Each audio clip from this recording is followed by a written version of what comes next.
Chris Martin here for CG Tuts, and welcome back to part 2 of the Apple tutorial.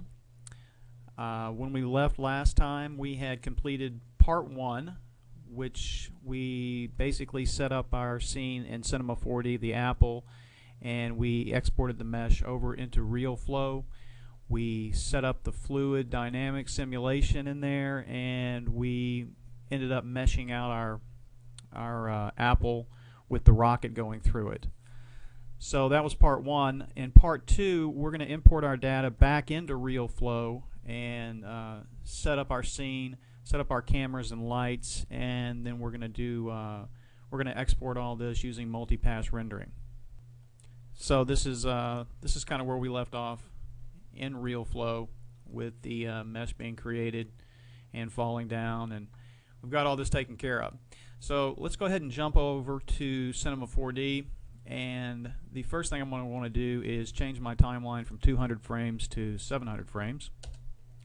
And you'll notice that I have a bullet in the scene. I downloaded this from the internet as well, and it's just a bullet mesh, nothing special about it.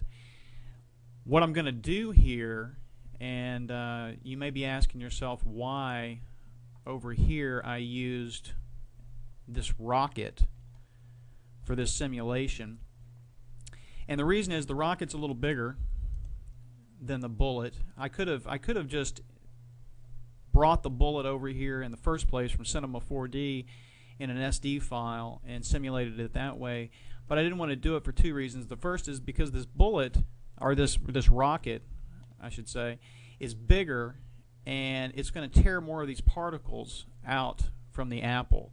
If I use the bullet, it's a little more aerodynamic, and it would have kind of slid through here, and we wouldn't have gotten as many particles to be ripped out of here. So that was the first reason. The other reason is I just wanted to show you guys how we can take this and use this as a proxy object, and when we get back over here to Cinema4D, we could take any mesh object here, and as long as we give it the same name, so that's Rocket01, that's what our rocket's named here, Rocket01. If we rename this bullet Rocket01, then when we go to plugins, next limit, and we import our SD file,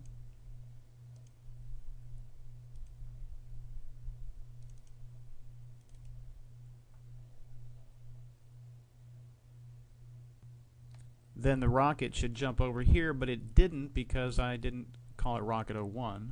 I called it Rocket0. Let's put a 1 on there, hit enter, and then you'll see that our bullet has jumped over into place, and it's now being animated through the SD file. So it's following the same path as the rocket did here. So you can see that, and then we've got the same animation going on here. So that's just a good thing to remember. You can actually, use proxy objects over here, and as long as you use the same name, you could actually use something like this, a low poly version of whatever you're going to use back over in Cinema4D, and then when you get over there, you just rename it the high poly version, and it's gonna take on the animation that you were using over here in Realflow. So that's the reason I did that. Now we can go ahead and turn this Apple off now because we're not even going to need that. And I'm going to load in my Apple. So we'll click on here. We'll go to the meshes. We'll load that up. So there's our Apple. And we'll go ahead and we will go to our surface loader. We'll navigate to the objects folder and load our real wave in there. So now we've got our animation going on, our bullet ripping through the fluid Apple, and the Apple's going to fall here shortly, and you can see it's deforming the mesh here in Cinema4D. Now what I'm going to do now is I'm going to go ahead and I'm going to turn off the Realflow mesh loader because it really slows the computer down. And I'm going to drop a camera in here. I'm going to call this one fall camera.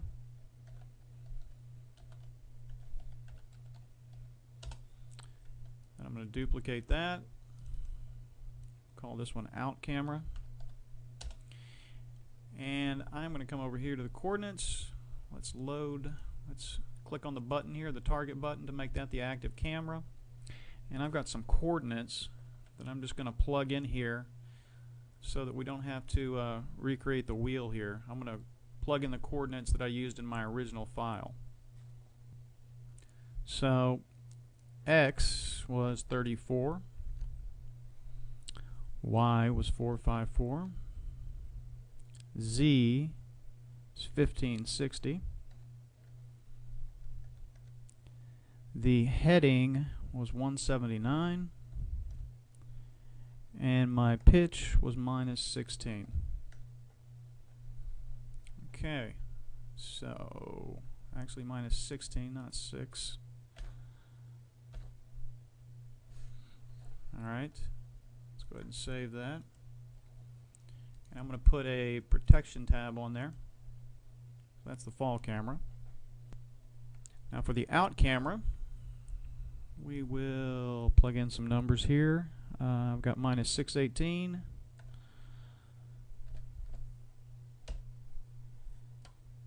And for Y, I've got 574. For Z, 507. For the heading, I have 230.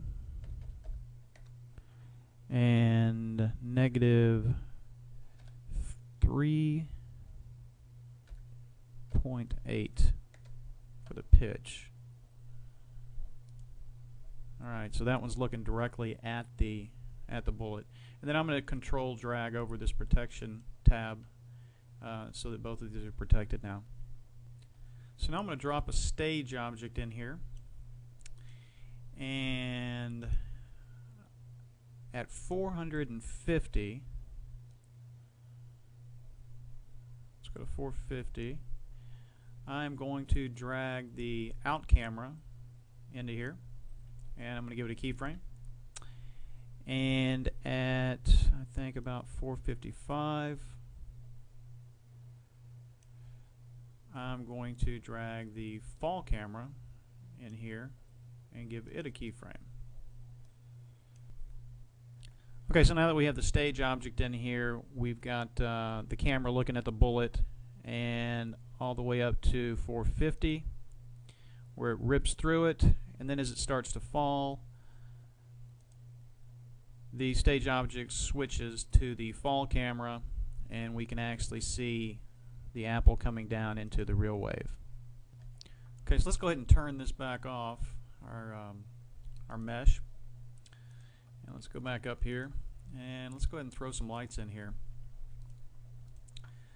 I'm going to turn this to about 50%, and I'm going to duplicate this, make 3 lights. These are going to be the lights that are going to illuminate the apple up top. So for the first light, let's give it some coordinates here. We've got 120, 625, 3707, and for the heading is 178, and -9 for the pitch. For light 2, we've got 1875, 625, 2235, and for light number 3, we've got -845, 352, 1757. So let's go ahead and just put these in a null, Alt G. Call these apple lights. And see what this is looking like so far. Let's just give that a quick little render there, and you can see we've got the light kind of hitting it from over on this side.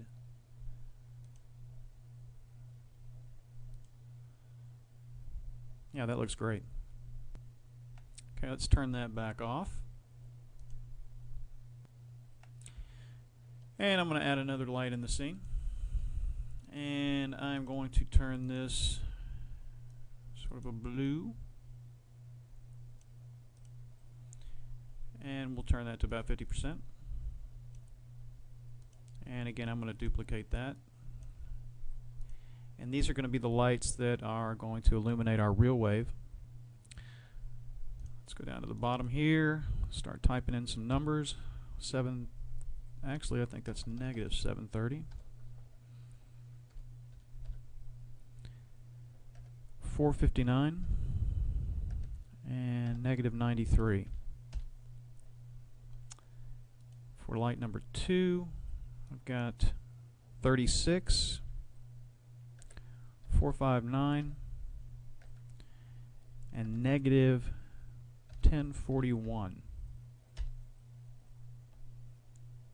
Let's go ahead and save that. And for light 3, I have 602, 462, and negative 43. Okay, and let's go ahead and take these, put them in a null, call it real wave lights. Let's go over here and give that a quick render. And you can see we've got it's kind of lighting it up with a blue shade here. Let me go ahead and open this up and grab a material out of here that I'm going to use on the real wave anyway. The water material.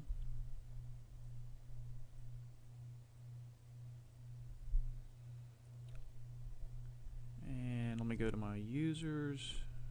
Let's see.